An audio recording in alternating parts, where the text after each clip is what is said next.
Hello दोस्तों, चलिए आज हम देखते हैं विज्ञान के कुछ और इम्पोर्टेंट क्वेश्चंस जो सेट 5 2023 में दिए गए हैं। पहला खंड जो है वो है फिजिक्स का। चलिए पहले क्वेश्चन से स्टार्ट करते हैं। पहला क्वेश्चन दिया गया है, किसी अवतल दर्पण द्वारा वस्तु के आकार के बराबर वास्तविक और उल्टा प्रतिबिंब बनता है, वस्तु की स्थिति होगी। तो वस्तु की स्थिति कहाँ पर होगी? जब वस्तु वक्रता केंद्र पर रखा हुआ होता है तो उसकी उतनी ही बड़ी उल्टा और वास्तविक प्रतिबिंब बनता है। अगला है, श्वेत प्रकाश की किरण के प्रिज्म से गुजरने पर किस रंग के लिए न्यूनतम विचलन होता है? तो होता है बैंगनी रंग के लिए। ऑप्शन नंबर डी सही है। चलिए अगला देखते हैं। अगला है, अवतल लेंस प्रयोग में आता है। तो अवतल लेंस कहाँ पर प्रयोग किया जाता है? तो अवतल लेंस जब निकट दृष्टि दोष को दूर करने के लिए चश्मों में यूज किया जाता है। और उत्तल लेंस कहाँ यूज होता है? दूर दृष्टि के लिए। ठीक है। आंख में प्रवेश करने वाले प्रकाश की मात्रा को नियंत्रित करता है। तो आंख में जो प्रकाश प्रवेश होता है उसको पुतली नियंत्रित करती है। और पुतली को भी कौन नियंत्रित करता है? पश्चिमाभिपांश मांसपेशियां। यानी पुतली जैसे प्रकाश आता है उस हिसाब से छोटी या बड़ी हो जाती हैं। अगर जब प्रकाश ज़्यादा आ रहा है तो पुतली छोटी हो जाएगी, अगर प्रकाश कम आ रहा है तो पुतली बड़ी हो जाती है। इस प्रकार ये क्या करती है? आंख में प्रवेश करने वाले प्रकाश की मात्रा को नियंत्रित करती है। अगला है फिफ्थ नंबर कि विद्युत परिपथ में विद्युत शक्ति का सही सूत्र। तो विद्युत शक्ति का सही सूत्र बी ऑप्शन सही है, यानी P = I²R होता है। क्या होता है? I²R। चलिए अगले क्वेश्चन की तरफ बढ़ते हैं। अगला क्वेश्चन है 6 नंबर कि किसी विद्युत धारावाही सीधी लंबी परिनालिका के भीतर चुंबकीय क्षेत्र।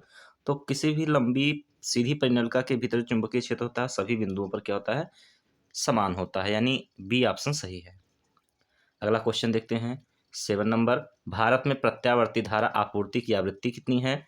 तो भारत में प्रत्यावर्ती धारा आपूर्ति की आवृत्ति 50 हर्ट्ज होती है। अगला क्वेश्चन है, देखिए केमिस्ट्री आ गई। इसमें दिया हुआ है आर्सेनिक तत्व है। तो आर्सेनिक तत्व एक उपधातु है। क्या है? उपधातु है। चलिए आगे बढ़ते हैं। देखिए 9th क्वेश्चन क्या कह रहा है कि निम्नलिखित में से प्रोपेन है। तो प्रोपेन कौन सा होगा?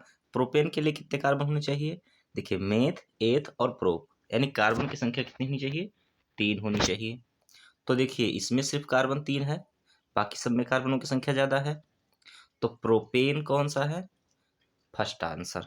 ठीक है, ऑप्शन नंबर ए इनका सही आंसर है। अगला देखते हैं क्वेश्चन नंबर 10 क्या कह रहा है।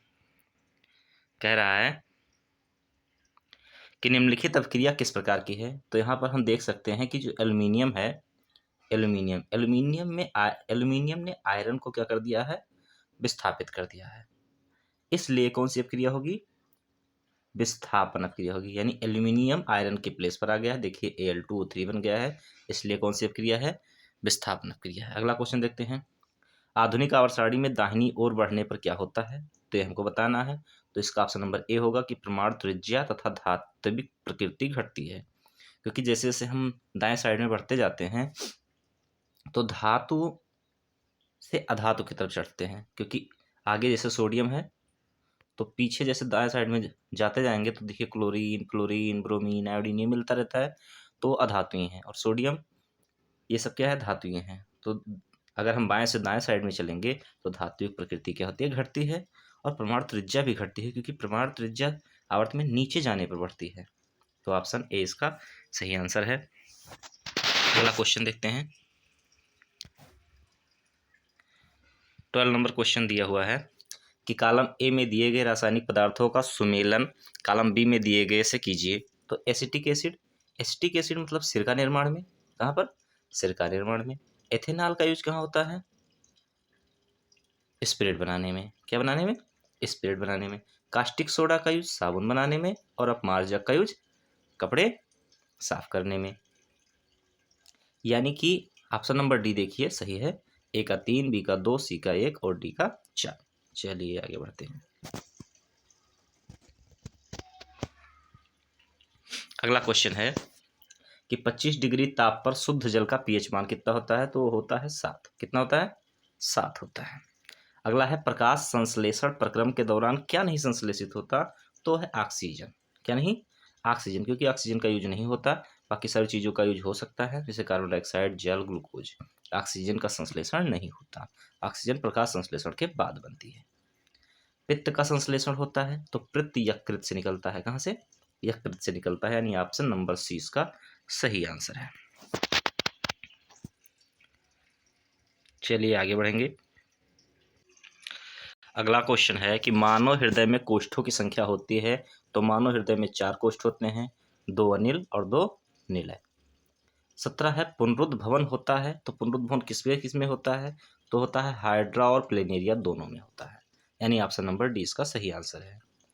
अगला क्वेश्चन क्या देखते हैं, पत्तियों द्वारा कायिक प्रजनन होता है, तो पत्तियों द्वारा कायिक प्रजनन सिर्फ बायोफिलम यानी अजूबा में होता है। आगे बढ़ते हैं और अगला क्वेश्चन देखते हैं। अगला क्वेश्चन देखते हैं, डार्विन प्रसिद्ध हैं, तो डार्विन किसके लिए प्रसिद्ध हैं? प्रकृति वर्ण सिद्धांत के लिए। किसके? प्रकृति वर्ण सिद्धांत के लिए, यानी ऑप्शन नंबर 20 का सही आंसर है। और किस देश को पवनों का देश कहा जाता है? तो कहा जाता है डेनमार्क, यानी ऑप्शन नंबर ए इसका सही आंसर है। तो अगर वीडियो पसंद आई है तो लाइक कीजिए, शेयर कीजिए, सब्सक्राइब कीजिए। धन्यवाद।